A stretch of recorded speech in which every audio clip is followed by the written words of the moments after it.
Today we're going to be working on a 07 4L60E. This came out of a H3. This one's going to be a largely factory rebuild. We're not doing any mods, no shift kit, nothing performance oriented.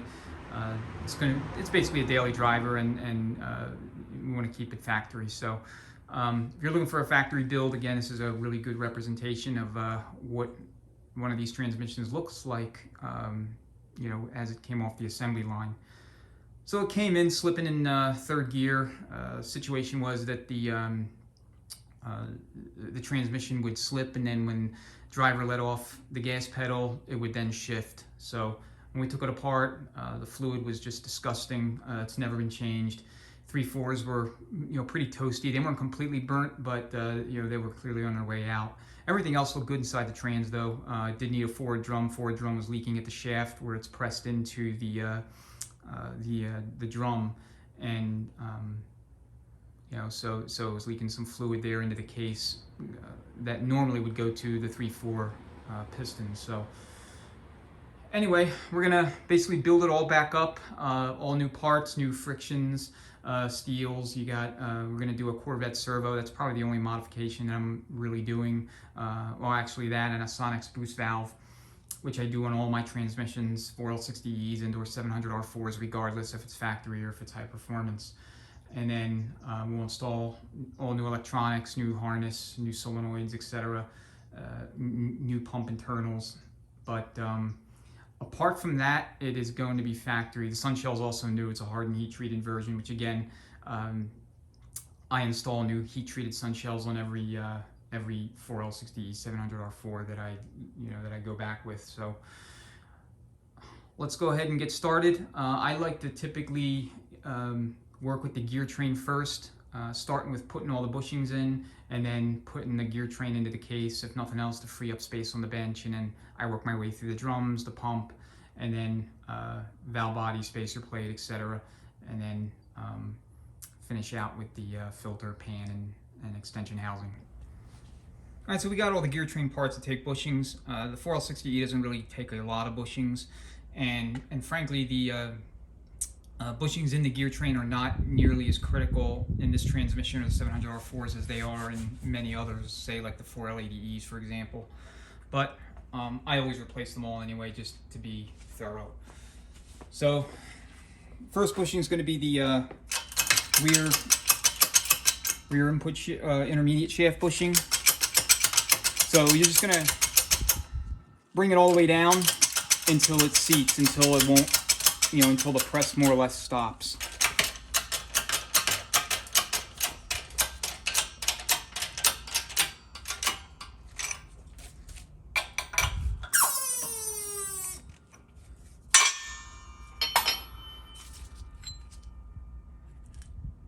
And that's kind of what you want to see. This tool that I use for a lot of my bushing installs, it's a Miller tool, MB990799. So it's pretty useful. I use it for a multitude of transmissions, seating bushings, etc. Provides support, and you know, so that you don't have to put all the weight on the, you know, on the part itself. All the force, I should say.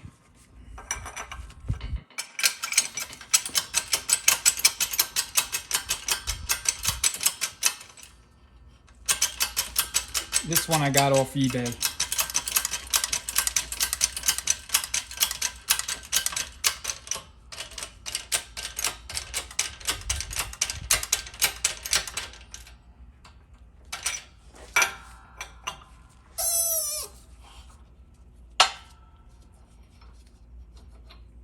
Same kind of deal with this one. You're just going to seat it. You want to be right below the bevel. So this one, you're going to have to stop before it fully seats into the board there. All right, next we'll do the sun gear. And because I don't have a perfectly sized bushing driver for this one, I actually use two different drivers kind of as a team to fully seat it. So I use this one. This is actually for a 204R. I think it's for the direct drum. I'm not 100%. But it works well here, so that's what I like to use.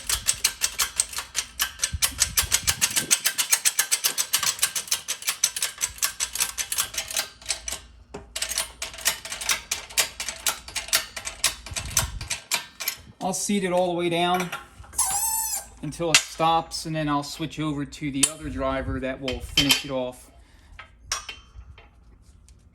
and seat it into its like final resting place.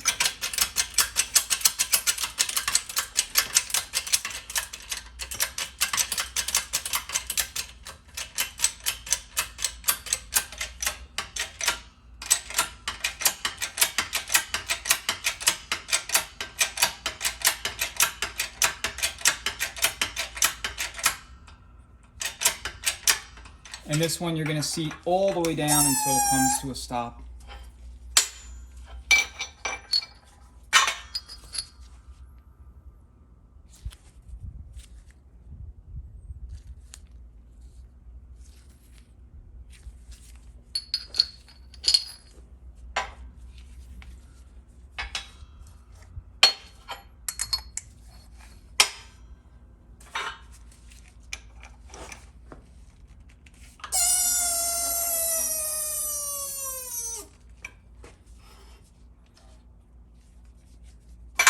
So for the sun gear bushings, the forward sun gear that is, you're more or less going to seat these just below the little bevel on each side of the gear.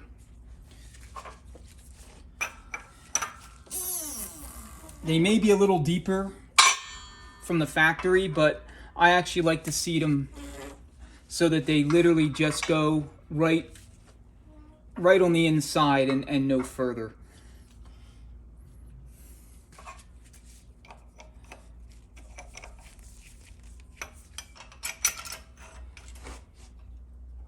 So you may have to support it because otherwise it'll cock sideways and it'll go in and probably break.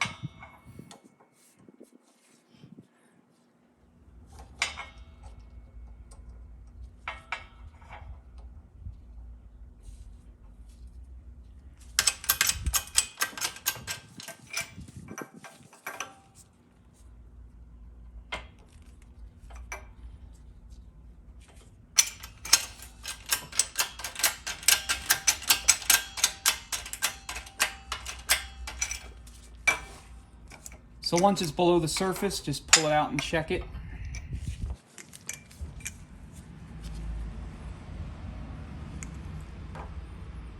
And I think I'm going to push this in just a little bit more.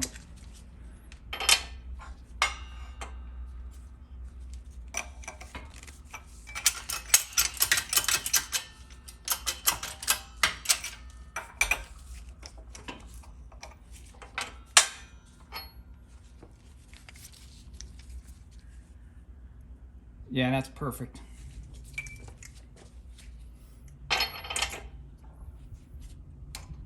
And same exact story with the other side.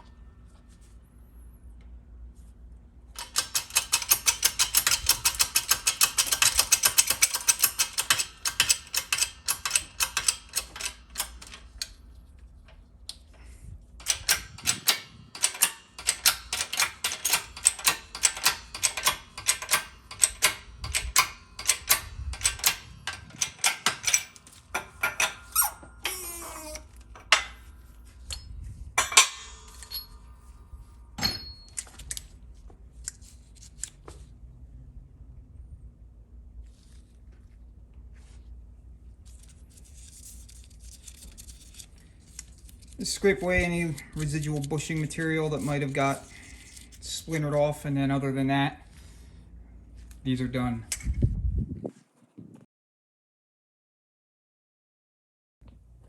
Alright, now we're going to drive out the case bushing, install a new one.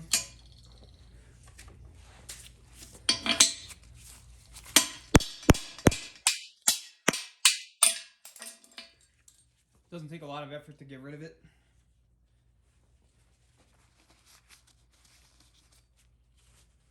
And when you install the new one, you want to have these little cutouts facing inward toward the case. And I like to line them up with their respective little grooves right here.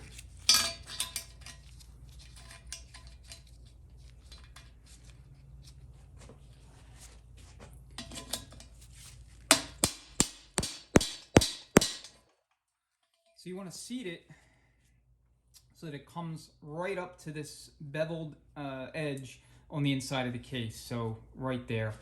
See if I can zoom in a little bit better. So it's going to be right here. And we'll check it once inside the case, once it's inside.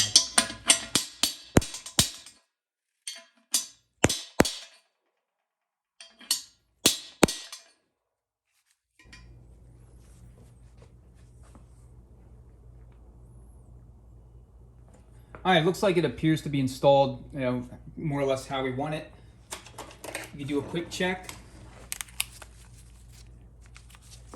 Just go ahead and take your rear ring gear and then put the bearing on it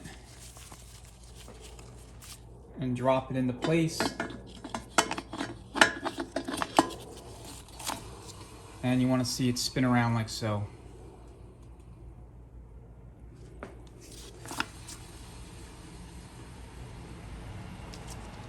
All right, so first things first, let's move up the bottom of the case.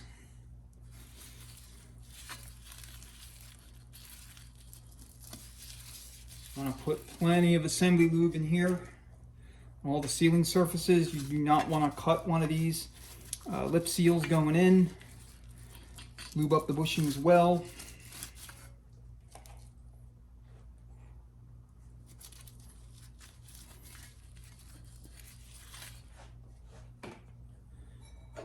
And then go ahead and prep your piston. Takes 3 sealing rings. These are square cut and rubber. And then what you're going to do is you're going to line up this notch with the notch in the case.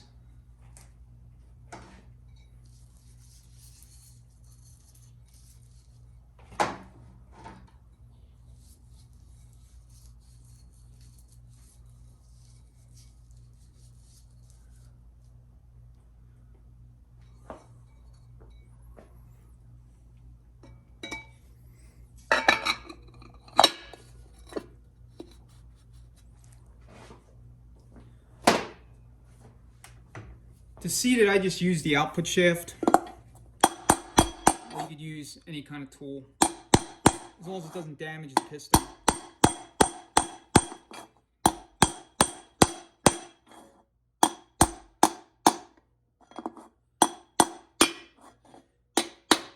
And once you hear it sound like that, it's fully seated. Next, grab your return spring and snap ring.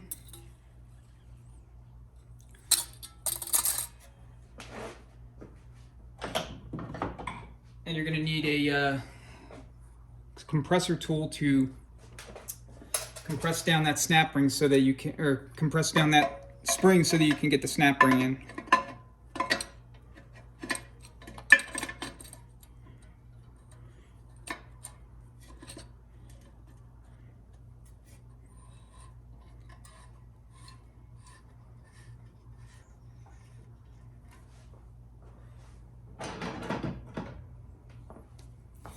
You may have to maneuver the spring around the journal just to get it fully seated.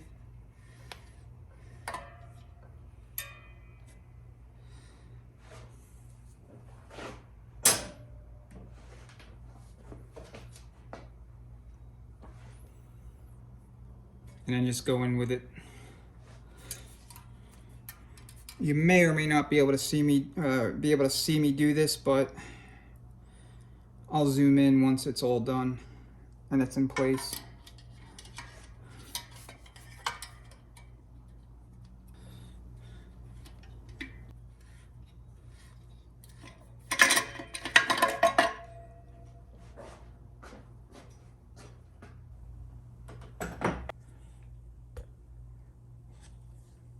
And that's what you're looking for. You want to make sure it's fully seated and in the groove.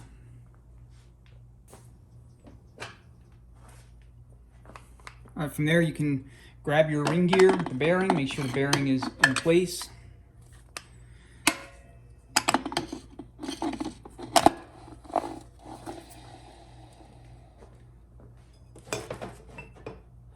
Then grab your planet, install the bearing.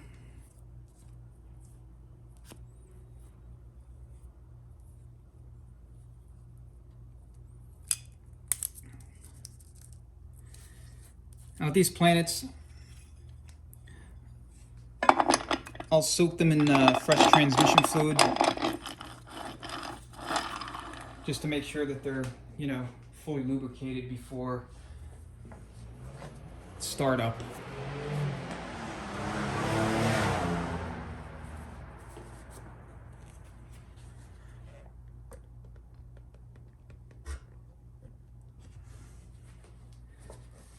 All right, now you're going to install your clutch pack. So this takes 5 frictions, 5 steels, and a waved plate. So when you put them in, you're going to see the notch here. It's going to be at the 5 o'clock position relative to the bottom of the case.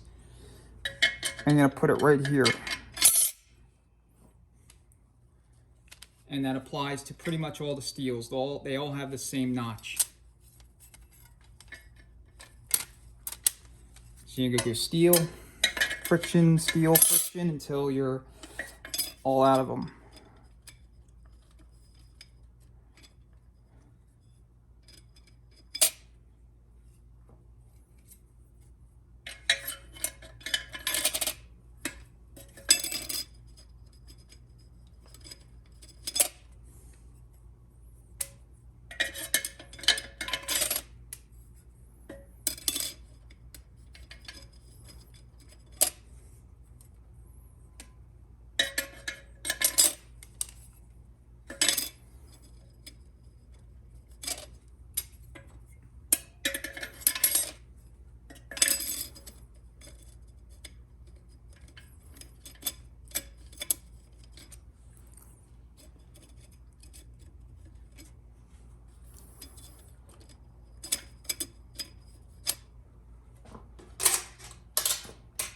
You get your anti-clunk spring, and you're going to place it right here at the 4 o'clock position, again relative to the bottom of the case.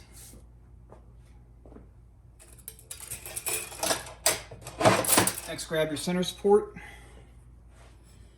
and this cutout is going to go right here at roughly the 330 position.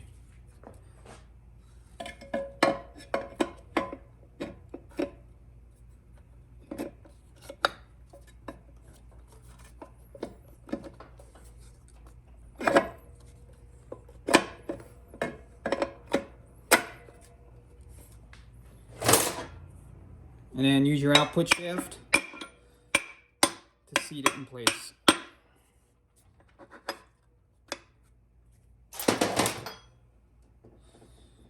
Next is your snap ring. And you want to put the ring ends such that they do not interfere with the anti-clunk spring. Otherwise, during operation, when that thing's moving around, if one of the ring ends is up against the clunk spring or in its way, it could deflect it out and cause a snap ring to come out. Then you either burn up reverse or you lose reverse altogether.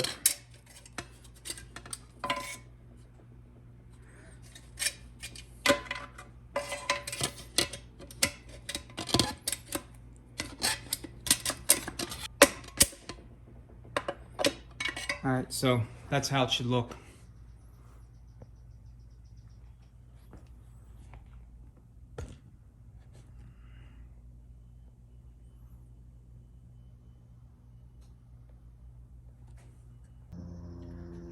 Once you have everything installed, low reverse clutch pack wise, you got the center support in with the snap ring. You want to air check the low reverse circuit just to make sure you didn't cut any of the seals along the way in. So just hold your air nozzle right here on this port. This is going to be low reverse, and you're going to probably need to hold fairly tight just to make sure that you have a decent seal here. So, and then just introduce some air. You're looking for a strong apply, and then kind of a whoosh of air rushing out when you release the when you release the air.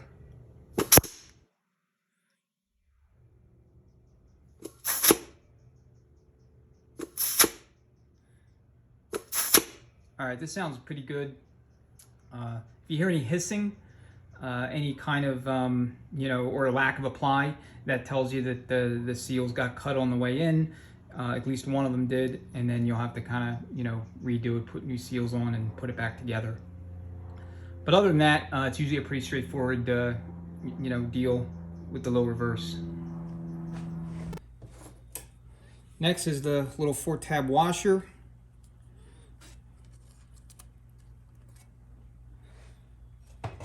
And then your sun gear.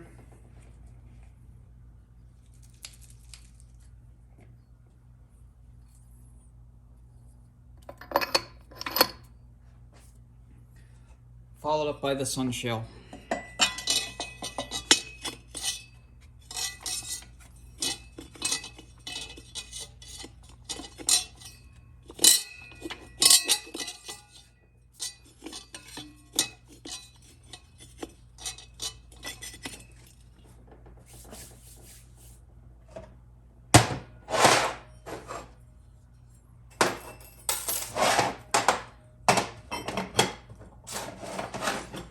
Go ahead and marry your intermediate shaft with the forward hub. Install the snap ring, lube up the bushings.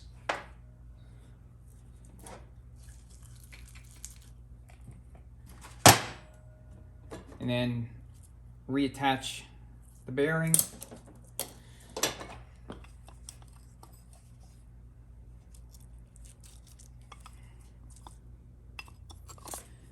And then just seat it in place.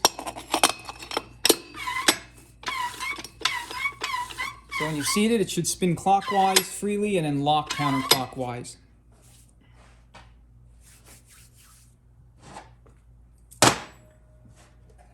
Next, go ahead and put the bearing on your front planet.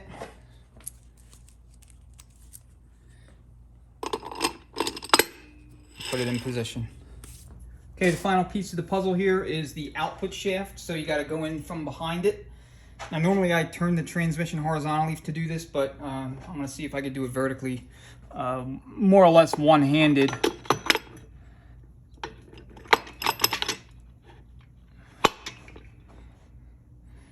While I hold the shaft in position.